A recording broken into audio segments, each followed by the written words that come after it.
हाँ तो दिखाइए पंडित जी, कैसी लड़कियों की तस्वीर लाए हैं आप मेरे प्रणव के लिए। इस बार तो ऐसा रिश्ता लेके आया हूं नयनतारा जी कि आप ना नहीं कह पाएंगी। ये देखिए। पंडित जी एक काली लड़की की तस्वीर दिखाते हैं जिसकी नयनतारा बेइज्जती करने लगती है। आय हाय पंडित जी, ये कैसी लड़की दिखा रहे हैं? आपने तो मेरे दांत खट्टे कर दिए। मतलब इतनी काली। खुद ही सोचिए, मेरा प्रणव खोए की बर्फी है और ये काला गुलाब जामुन। हाँ, जरा भी जोड़ी नहीं लगेगी। देखिए बहन जी, अब आपको भर भर कर दहेज भी चाहिए और बहू भी काली नहीं। तो दोनों बातें थोड़े ना होंगी। बाकी देख लीजिए, लड़की माँ बाप की इकलौती है। बिन मांगे इतना दहेज देंगे कि आप शायद रख नहीं पाएंगी। समझदारी इसी में है बहन जी कि आप काले रंग के चलते ये मालदार पार्टी छोड़िए मत। नयनतारा दहेज के लालच में हाँ बोल देती है। वो लालची किस्म की थी जो अपने बेटे के लिए पैसे वाला घर देख रही थी। अगले दिन लड़की देखने जाने के लिए तीनों तैयार हो गए। तभी प्रणव के घर पर एक गोरी लड़की का वीडियो कॉल आया। हाय शुगर लिप्स, आज तुम तो अपनी चार्वी को मॉर्निंग वाइब देना ही भूल गई। और तुमने ये कुर्ता पजामा क्यों पहना है? वो माँ के साथ कहीं जाना है। कहीं तुम्हारी माताश्री ने शादी वादी तो फिक्स नहीं कर दी? इतने में नयनतारा अंदर कमरे से आ जाती है जिसे प्रणव कॉल काट देता है। चार्वी, माँ आ रही है, मैं करता हूँ बाद में। काट दिया मेरा कॉल। काट दिया तो काट दिया, हो केयर्स। मर जावा गुड़ खा के। कितना स्नाट और भेरी भरी ब्यूटीफुल लग रहा है मेरा प्रणव। माँ, इट्स नॉट नहीं, स्मार्ट होता है। हाँ, मैं भी तो वही बोल रही थी। अरे अब जल्दी से चलो भाग्यवान। हाँ, चलिए बाजार से छोटी मोटी फल की टोकरी, आधे किलो की मिठाई का डिब्बा और 200 के सूट थमा देंगे और कर लेंगे रिश्ता पक्का। ठीक है ना जी? ये कंजूस औरत कभी नहीं बदलेगी। सब लड़की के घर आते हैं जहाँ पार्लर वाली मुंह टेढ़ा बनाकर मेकअप कर रही थी। उफ, मैंने आज तक इतना काला और डल फेस नहीं देखा। इन पर तो मेकअप भी नहीं टिक रहा। ऐसा करो, भर भर कर पाउडर लगा दो, पर अच्छा मेकअप करना ताकि लड़के वाले को पसंद आ जाए। भगवान जब एक लड़की को काला बना देता है तो उसे बहुत ही कठिनाइयों से गुजरना पड़ता है। इस दुनिया जमाने में भी कड़वे ताने सुनने पड़ते हैं। बहन जी, भाई साहब, ये मेरी किरण है, मेरे दिल का टुकड़ा, मेरा सब कुछ इसी का है। ये सुनकर किरण की होने वाली सास की आंखें लालची लोमड़ी जैसी चमक जाती हैं। घर तो अच्छा खासा बना रखा है, ऊपर से ये काला खट्टा। इकलौती बेटी है, मुंह खोलकर दहेज क्या मांगना। इज्जतदार लोग लगते हैं खुद ही देंगे। बहन जी, क्या विचार किया आपने? हमारी बिटिया आपको पसंद तो है? अब बहन जी, हमें लड़की पसंद है, बस शादी की तैयारी कीजिए। दोनों परिवार में शादी की साज सजावट और रस्में शुरू हो जाती हैं। किरण दिल में हजारों सपने लेके विदा होकर ससुराल आती है, जहां आरती की थाली लिए नयनतारा खुद में खुशी मनाते हुए मुस्कुरा रही थी। अपनी काली बहू के दहेज लेकर आने के कितने सपने देखे थे मैंने, आज सब पूरे होंगे। एसी, कूलर, फ्रिज, ट्रक भर के सामान आएगा मेरे घर में। फिर इस पुराने से डिब्बे फ्रिज को मैं फेंक दूंगी, चलता भी नहीं, और मस्त एसी लगाकर अपने कमरे में मजे से सोऊंगी। मेरे मन में तो लड्डू फूट रहे हैं। इतने में दूल्हा दुल्हन की गाड़ी आ जाती है और नयनतारा आरती उतारती है। आजा आजा मेरी सांवली सलोनी बहू, अंदर आ। वैसे बहू, तेरे दहेज के सामान का ट्रक भी साथ आया होगा ना? दिख नहीं रहा। माँ, इसके कंगले बाप ने कोई दहेज नहीं दिया।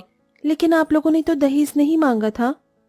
क्योंकि मुझे लगा था कि बिन मांगे ही बहुत कुछ मिल जाएगा। हे भगवान, ये शादी करके तो मैं फंसी गई।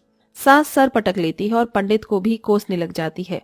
अरे बेड़ा गर्क हो तेरा पंडित, उस दिन तो बड़ी लंबी लंबी फेंक रहा था कि इतना दहेज देंगे।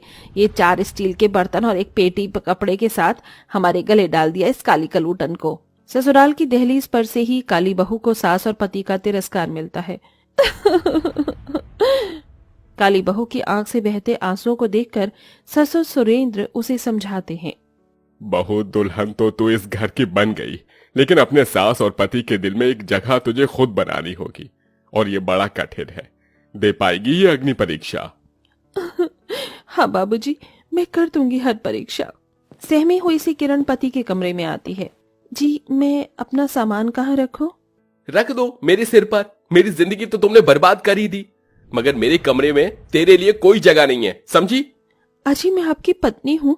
अग्नि के 7 फेरे लेकर आपने मुझे ये दर्जा दिया है।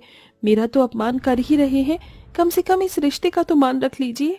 इतने में सास कमरे में आ जाती है और इस बेचारी के बाल नोच कर सताती हुई बोली, क्यों रे कोयला खदान, क्यों मेरे बेटे का दिमाग खा रही है? आ, तेरी जगह मैं तुझे दिखाती हूँ। नयनतारा काली बहू को रसोई में पटक देती है। रात भर बेचारी काली बहू गर्मी में बेचैन होती रही। ऐसा कोई भी दिन किरण का नहीं बीतता जब उसे दहेज के लिए ताने नहीं मिलते। ओहो, इस गर्मी ने तो दुखी कर दिया है।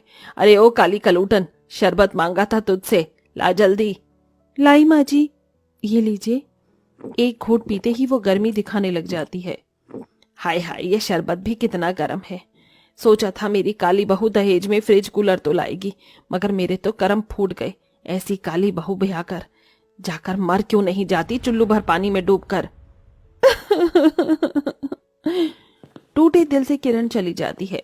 इधर प्रणव रात दिन 4 वीक से हंस हंस कर चैटिंग करता रहता, जिससे नयनतारा दूसरी शादी की बात करती है। देख प्रणव, मैं तेरी खुशी चाहती हूँ बेटा।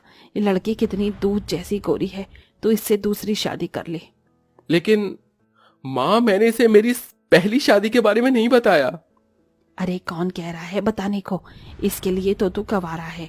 इस काली बहू से तेरा तलाक करवा के मैं इसकी सौतन ले आऊंगी, और गर्मी का मौसम है तो मैं भी तो दहेज में कूलर फ्रिज मांगूंगी और मोटे मोटे गहने भी। दरवाजे से लगकर किरण सब सुन लेती है और सिसक सिसक कर रोने लगती है। तो क्या दहेज की कूलर फ्रिज और चंद गहनों के लिए माँ जी मेरी सौतन लाएंगी? क्या दहेज के आगे दिल के रिश्ते का कोई मोल नहीं?